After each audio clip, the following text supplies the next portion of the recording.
the mic here, and the storm.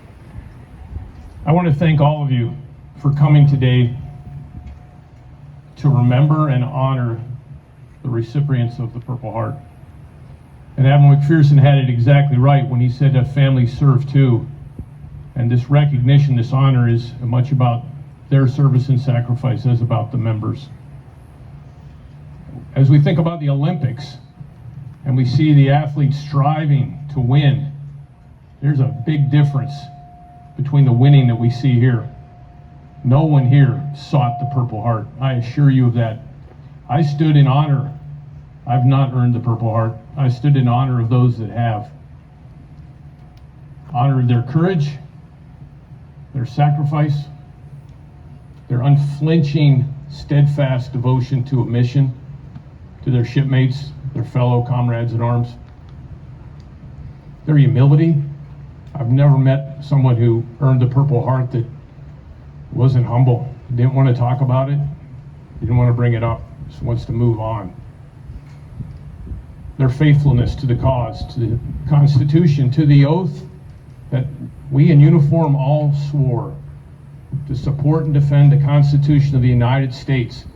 A true faith and allegiance, not just faith and allegiance. Somebody came up with the words true faith and allegiance to distinguish that faith and allegiance can ultimately and might ultimately and will ultimately be paid in blood. And so we're here today. I hear the storm coming in. It's just a matter of time. It'll circle in. We'll feel that cool breeze a little bit. And then we know it's going to come hard. It's Miami. It's summer. I've been here 3 summers. I've come to embrace it and love it. Maybe not like it, but I love it. But it's a bit predictable. We know there'll be a storm today. We know that it's going to crash. We hope the coconut won't fall in our car. That the yard won't be too messed up, and heaven forbid we get hurt. The folks here today planned for it a little bit. I'm not sure how much the tents will withstand, so we'll be brief here. But just imagine this. I'm going to ask for a little audience participation right now. I want you to close your eyes. And I want you to imagine the perfect storm that our veterans that earned the Purple Heart found themselves in. And of course, the vision of George Washington to imagine that 239 years ago to commission the badge of merit, now the Purple Heart. And imagine that they don't have any warning. They know they're serving. They know they're in a tough spot. Maybe it's a village in Afghanistan. They're trying to build a new well to help those villagers. And then boom, it happens. The sounds, the chaos, the smells, the crash, the searing pain, the sting, or maybe not any pain at all at first. The confusion, utter confusion of being in combat, being in battle, fighting for your life, the life of your unit, your team. And then imagine they stepped up when others would have stepped back. They had the courage to move forward, and you can open your eyes now and thinking those to your right or left that have done this, that have served and made that difference, and those that aren't here that paid that sacrifice. They stepped forward, courageous, steadfast, unflinching, and faithful, and humble. Amazingly good characteristic. About a year ago, I had the opportunity of pinning this merit, not an award, it's a merit. It's something that's earned on Staff Sergeant Blocker, United States Marine Corps. Sergeant Blocker earned this in Afghanistan. He knew he had earned the Purple Heart, but he just hoped people would forget about it. So 10 years later, one of his leaders, looking in his record, said, "Hey, Blocker, you earned the Purple Heart." I don't want, no big deal, and don't do anything about it. Well, that leader did the right thing, submitted the paperwork, didn't tell Blocker.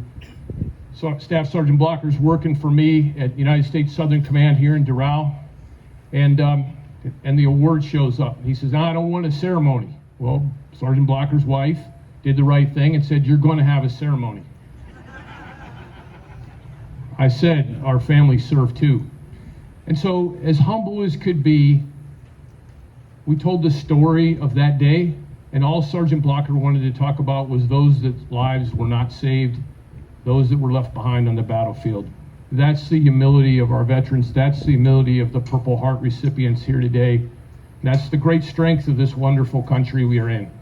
We've seen it this past year, right? All of us have suffered through a war that we never saw coming. In the military, we have these annual pandemic exercise drills, and I went through them for 38 years, and I'm like, oh, that's good training, but that's only going to happen somewhere else, not here. And then it hit. And we've seen tremendous courage, tremendous steadfastness step up. But to be honest, we probably need more Staff Sergeant blockers. We need more unity to come through this. I'm confident we will. Your home team here, District 7, Admiral McPherson, and United States Southern Command, we're your neighbors here in Doral. We don't talk much about ourselves, we just do our job. About 1,200 of us, and our job is to defend the United States of America, our homeland, from threats that come from Latin America and the Caribbean. And there are many. But for the most part, we're blessed with great partners, wonderful countries in this area, this wonderful city, Miami. This area, Miami-Dade County, is home to many of them, whether it's Colombia, Brazil, or where I'll go this week, Barbados, Trinidad and Tobago. Like-minded democracies that value a handshake over a fist, and there's a lot you can do with that. Well, every day there's 1,200 extraordinary people coming to work for me, including Brendan and his team, trying to make a difference, just like our veterans here have. So I want to thank all of you for the difference you made, for the service and your sacrifice, and for the example that you show us about how to be better people, frankly. We need a lot more of that, every one of us. So I got a mission. Mission in the military is a task. Now, there's actually only a few people here I can task. Sergeant Major Jones works for me. I can task him, but I probably won't. The chaplain works for me, but I usually ask him to pray for me, not task him. My public affairs officer, Manny, on the back, but I'm only going to ask you. Thank somebody today for their service. Thank somebody. That's my ask. And then consider how we could all serve together too. That's the way we're going to move forward, and we're going to win. And we are going to win. God bless you all. Thanks for coming today. And to our honorees, our recipients, thank you for your service. Amen.